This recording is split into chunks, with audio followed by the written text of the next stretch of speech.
road levels, your message will resonate with listeners in various locations, fostering meaningful interactions and driving brand awareness.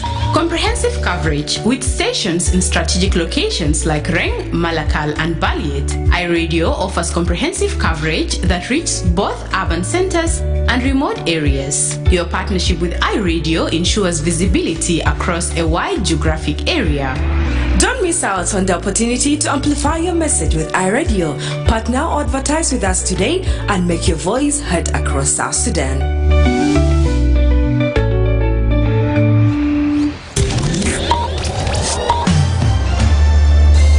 Live from Juba, on air and online. This is iRadio News. Hello, good morning. This is iRadio News. First, here are the headlines. The government of South Sudan on Sunday welcomed two separate high-level delegations from the African Union and the Republic of Sudan for official visits aimed at strengthening peace efforts and bilateral cooperation. South Sudan's petroleum authorities have announced plans to reduce oil production costs while increasing output this year. And the National Minister of Roads and Bridges has instructed Rhino Star Construction Company to restore the vital Lolere Bridge along the Juba-Tori Road. This is stories and more coming to in this news bulletin with me, Lasuba Memo, and now the news in detail. The government of South Sudan on Sunday welcomed two separate high-level delegations from the African Union and the Republic of Sudan for official visits aimed at strengthening peace efforts and bilateral cooperation. The African Union Peace and Security Council delegation was received in Juba by Ambassador Kureng Paj, Director General for Multilateral Cooperation at the Ministry of Foreign Affairs and International Cooperation. According to the ministry, the AU delegation will hold a series of high-level discussions with senior government officials to support peace building and instability in the country. The ministry said in a statement that these engagements form part of the African Union's continued commitment to supporting stability, peace building and the ongoing peace process in the country. It added that the visit highlights the close collaboration between the AU and South Sudan in promoting peace, security and development. In a separate development, the Ministry of Foreign Affairs and International Cooperation, Ambassador Monday Semaya Kumba received Malik Agar, Deputy Chairman of Sudan Sovereign Council, who arrived in Juba on Sunday for an official working visit. The Sudanese delegation is scheduled to hold meetings with senior government officials. The ministry said the visit reflects the continued commitment of both nations to dialogue, cooperate and strengthen bilateral relations. South Sudan's petroleum authorities have announced plans to reduce oil production costs while increasing output this year. The strategy also emphasizes intensive training of oil sector personnel to address existing manpower shortages and improve operational efficiency across oil fields in the country. The announcement was made during a weekend visit to the Paluch oil field by a petroleum delegation led by the Undersecretary in the Ministry, Engineer Deng Lual Wall. The visit covered key installations including Pumping Station 1, the power plant and field processing facilities. Engineer Deng said the ministry's current priority is human capacity building by training technicians and engineers to enable South Sudanese workers to eventually take full control of oil operations. South Sudan currently produces around 100,000 barrels of oil per day, but officials warn that rising operational costs could reduce national revenues. Meanwhile, the POC manager, Engineer Mawian Kon, said the role of workover operations, including the maintenance and repair of existing wells, as a more cost-effective and time-efficient method to boost production compared to drilling new ones.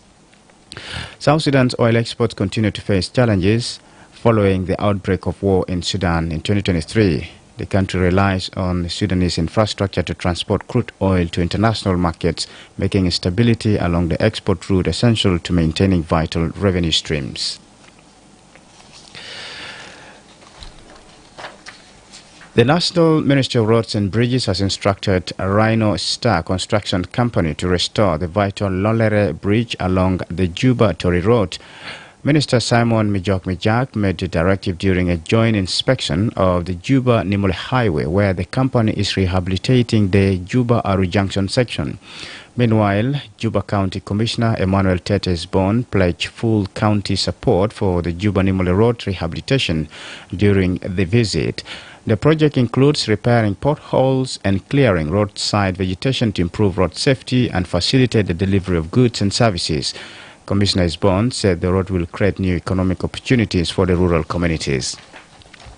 This is iRadio Morning News. And now to the international scene. 5 Al Jazeera journalists have been killed in an Israeli strike near Gaza City's Al-Shifa hospital, the broadcaster has said. Correspondents Anas Al-Sharif and Mohammed Raiga, alongside cameraman Ibrahim Zaher, Mohammed Naufal and Mohamed Aliwa were in a tent for journalists at the hospital's main gate when it was targeted. The targeted assassination on Sunday was yet another blatant and premeditated attack on press freedom, it said in a statement.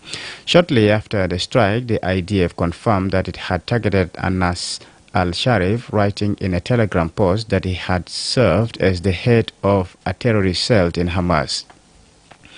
U.S. President Donald Trump has said homeless people must move out of Washington, D.C. as he vowed to tackle crime in the city, but the mayor pushed back against the White House, likening the capital to Baghdad.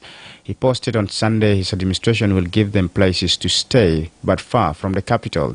The Republican president also trailed a news conference on Monday about his plan to make the city safer and more beautiful than it ever was before. Mayor Morel Bowser, a Democrat, said, "We are not experiencing a crime spike." Trump signed an order last month making it easier to arrest homeless people, and he last week ordered federal law enforcement into the streets of Washington, D.C. This is iRadio Morning News, and to end this bulletin, here's a recap of the headlines.